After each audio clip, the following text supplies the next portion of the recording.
Imagine being just a teenager, forced to confess to a crime you didn't commit, only to spend years in prison while the real criminal walked free. The year was 1989. It was a time when New York City was a place of stark contrasts. The city was vibrant and full of life, yet it was also a place where fear and uncertainty loomed large. New York City was grappling with fear. The streets were crowded, but the atmosphere was tense. People were worried, constantly looking over their shoulders. The police presence was heavy, with sirens blaring through the night. Crime rates were high. Racial tensions simmered. The city was a melting pot of cultures, but also a pressure cooker of social issues. Protests were common and the community was on edge. Against this backdrop, a horrific crime shook the city to its core. Central Park, usually a place of refuge and relaxation, became the scene of a nightmare. A young woman, jogging in Central Park, was brutally attacked and raped. The victim was white. The crime was shocking not just for its brutality, but for the fear it instilled in the community. The 5 teenagers accused, arrested, and convicted were Black and Latino. They were young, their lives ahead of them, but they were thrust into a nightmare of their own. This is the story of the Central Park 5, a story of injustice, resilience, and the long fight for truth. The media frenzy that followed painted them as guilty before they had a chance to defend themselves. It is a story that continues to resonate today, reminding us of the fragility of justice and the enduring power of perseverance. The Central Park 5's journey is a testament to the human spirit's ability to endure and overcome even the most harrowing of circumstances.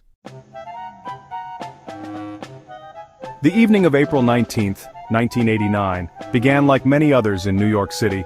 The city was alive with its usual hustle and bustle, the streets filled with people heading home from work or out for a night on the town. The air was filled with the sounds of car horns, distant chatter, and the occasional siren. Groups of teenagers gathered in Central Park, a popular spot for young people to unwind and socialize. The park was a haven, offering a break from the concrete jungle that surrounded it.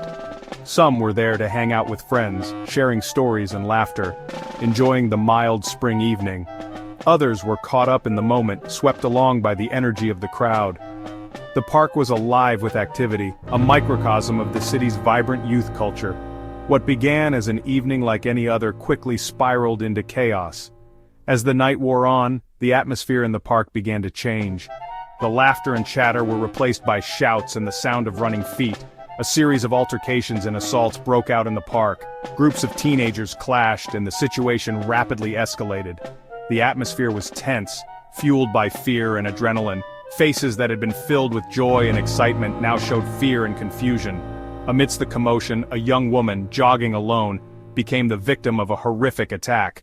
The tranquility of the park was shattered, and the events of that night would leave a lasting impact on the city and its residents. Trisha Miley, a 28-year-old investment banker, was jogging in Central Park that night. She was found severely beaten and raped. She was unconscious and near death. The brutality of the attack shocked New York City. The media descended upon the story, their coverage reflecting and fueling the city's fear. The public demanded justice, seeking swift resolution and retribution.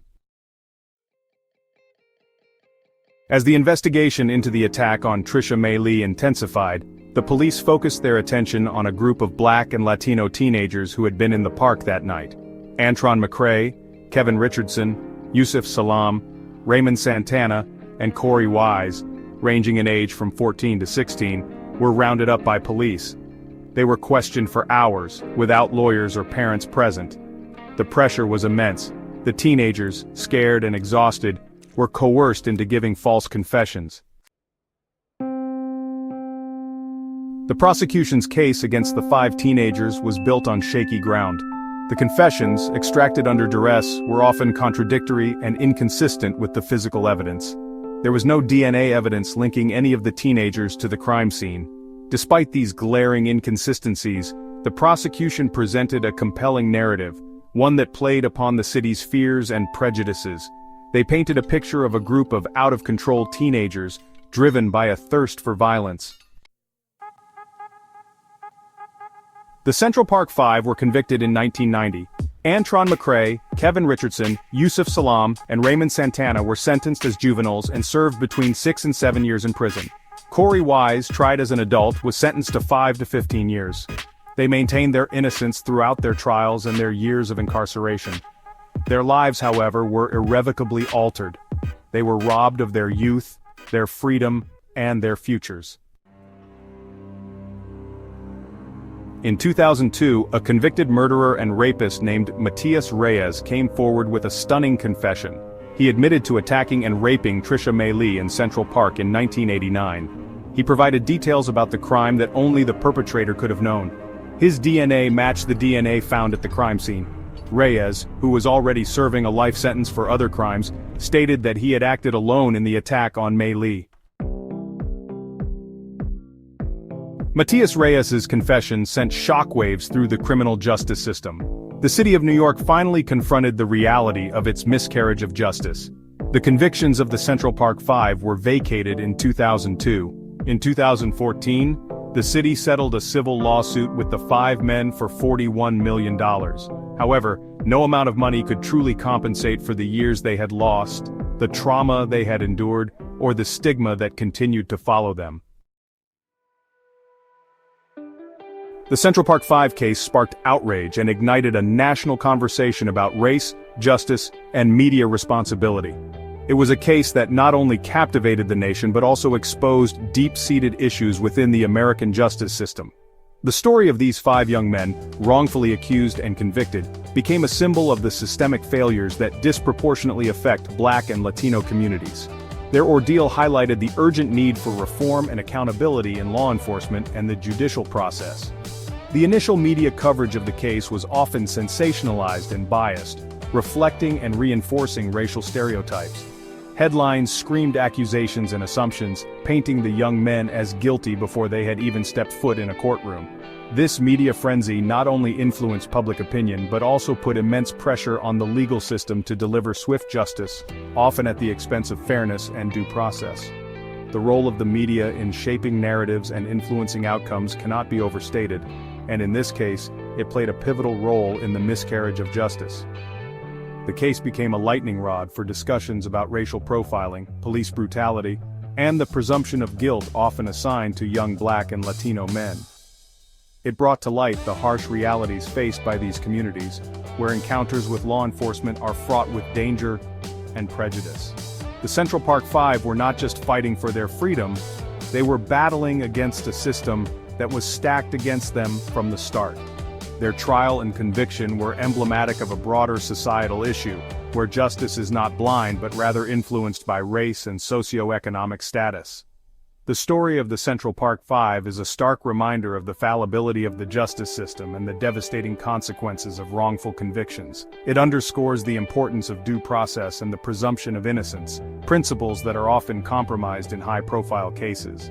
The young men spent years behind bars for a crime they did not commit, their lives irrevocably altered by the experience.